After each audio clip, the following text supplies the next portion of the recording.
Machafuko yalizuka jijini Lima siku ya jana Jumamosi, Septemba 27 mwaka 2025 baada ya waandamanaji kujaribu kufika katika majengo ya bunge la kitaifa. Waandamanaji hao walikuwa wakishiriki katika maandamano ya tatu yaliyoitishwa na kundi linalojiita Generation Z. Makundi ya vijana waliandamana kwa nia ya kuwasilisha madai yao kwa wabunge wakitaka mabadiliko ya kisiasa na kijamii nchini humo. Hata hivyo, walikumbana na vizuizi kutoka kwa vikosi vya polisi vilivyokuwa na vifaa kamili vya kupambana na waandamanaji. Taarifa zinasema kuwa maandamano hayo yaliyoanza kwa amani na baadaye kugeuka kuwa ya vurugu baada ya baadhi ya waandamanaji kujaribu kuvuka maeneo yaliyokuwa yamefungwa kwa usalama karibu na bunge.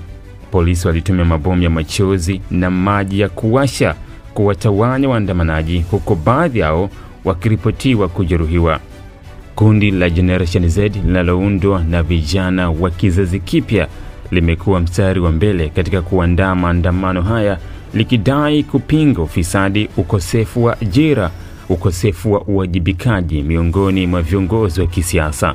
Wamekuwa wakiitisha mageuzi katika taasisi za serikali na kutaka sauti zaidi katika maamuzi ya kitaifa. Serikali haijatoa taarifa rasmi kuhusu tukio hilo, lakini vyombo vya habari vya ndani vimeripoti kuwepo kwa hali ya tahadhari katika maeneo ya karibu na bunge, huku usalama ukiimarishwa zaidi. Maandamano haya yanaonyesha kuongezeka kwa hali ya taharuki nchini Peru, hasa miongoni mwa vijana wanaotaka mabadiliko ya kweli katika mfumo wa kisiasa. Kundi la Generation Z limetangaza kuwa litaendelea na maandamano hadi pale madai yao yatakaposhughulikiwa kikamilifu.